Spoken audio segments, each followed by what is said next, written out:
Hola bailarines y bailarinas, hoy vengo a haceros este vídeo para recordar un poquito la anatomía de la columna lumbar y contaros un dolor que podéis estar teniendo especialmente si forzáis mucho la hiperextensión lumbar o la hiperlordosis lumbar. Entonces, recordando un poquito la anatomía de la columna lumbar, recordad que la columna lumbar es la parte baja de la columna, ¿vale? Y está formada por 5 vértebras lumbares y los correspondientes discos intervertebrales. Entonces, entre cada vértebra de la columna vais a tener un disco intervertebral que se va a encargar de amortiguar los impactos y la carga, ¿de acuerdo? Y especialmente la columna lumbar es la que más carga y más impacto va a recibir, porque al final es la que está más hacia el final, ¿no?, de la columna. Entonces, por eso los discos intervertebrales lumbares son más gruesos que los discos dorsales o los cervicales, ¿vale? Porque están hacia el final de la columna, entonces necesito unos discos que amortigüen más carga, ¿vale? Por eso son más gorditos.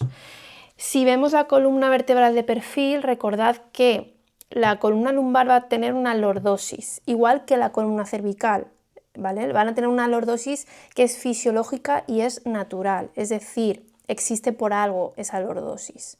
No hay que borrarla, no hay que eliminarla, tiene que existir, ¿de acuerdo? Hay veces que hay personas pues, que presentan una curvatura lordótica o borrada, rectificada o incluso invertida. Hay una inversión de la curva lumbar. O al revés, hay una hiperlordosis lumbar, una acentuación de esa lordosis lumbar. Entonces, yo quiero recalcar en este vídeo que la forma no te define, con lo cual tú puedes tener un borramiento, una rectificación o una inversión de la curva o una hiperlordosis lumbar, que sería un exceso de curva lumbar, y no tener absolutamente síntomas, signos, ni ninguna disfunción, ni ningún problema. Porque al final la forma, lo que vemos en una imagen, lo que veríamos en una radiografía, no te define. Lo que te define es la función. Lo que te definiría, lo que te podría dar signos, síntomas a la larga, es el tener una disfunción, el que algo no esté funcionando correctamente. Con lo cual os voy a poner un ejemplo. Una bailarina de heels que fuerza muchísimo esa hiperlordosis lumbar, porque sabéis que dentro del baile heels, la propia técnica de ese baile requiere que tú hiperextiendas mucho la columna lumbar constantemente. Y al mismo tiempo, el uso de zapatos de tacón hace que tú tengas que fomentar todavía más esa hiperlordosis lumbar. Con lo cual, imaginaros una bailarina que baila con zapatos de tacón, baila 3-4 horas al día, 5-6 días a la semana.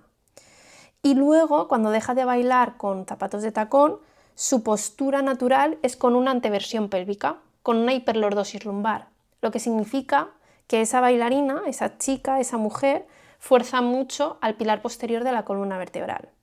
¿Qué quiero decir con esto? Que si nosotros dividimos la columna vertebral en dos pilares, en dos partes, vista de perfil, tendríamos un pilar anterior que sería el cuerpo vertebral y el disco intervertebral, y un pilar posterior que sería el arco posterior de la vértebra y esas articulaciones cigapofisarias. Cuando una bailarina fuerza mucho la extensión, lo que hace es poner más carga, más peso en ese pilar posterior y en esas articulaciones cigapofisarias. Cuando una bailarina o una persona fuerza mucho la flexión, lo que hace es poner más carga y más peso en ese pilar anterior de la columna, que en este caso sería en los discos intervertebrales. Con lo cual, imaginaros una bailarina de heels que baila muchas horas a la semana y encima su postura de pie es en anteversión pélvica e hiperlordosis lumbar, y justamente tiene un trabajo en el que tiene que estar 8 horas al día de pie.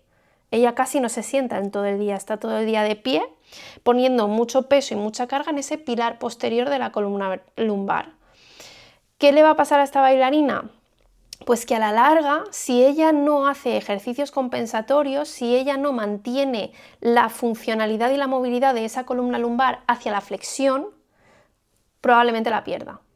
Y este es el problema. El problema no es que ella baile con tacones, que ella fuerce de vez en cuando esa extensión lumbar o que tenga una postura en anteversión pélvica. El problema no es la forma, el problema no es que baile. El problema es que ella, a la larga, como no compensa, no hace ejercicios compensatorios, pierde esa funcionalidad en el otro sentido, de su cuerpo, en el sentido de la flexión. Y esto fue un poco lo que me pasó a mí hace unos días, porque volví a bailar con tacones y me empezó a doler la zona lumbar, sobre todo la zona lumbar baja, porque tampoco podemos olvidar que en esa zona lumbar baja tenemos el sacro, la articulación lumbosacra y las articulaciones sacroilíacas, que cuando tú fomentas mucho esa extensión lumbar, esa anteversión pélvica y esa hiperlordosis, también estás poniendo mucha carga y mucha presión sobre esas articulaciones sacrolumbares y sacroilíacas.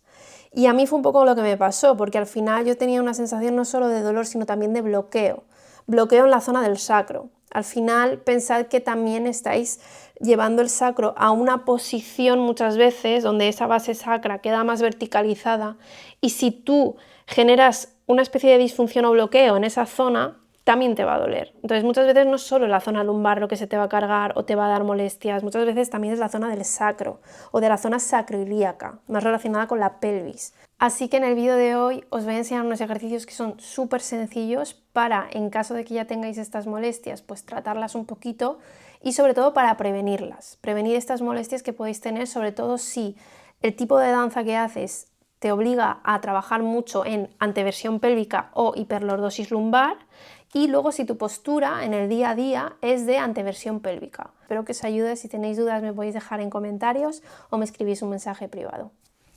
Un besito.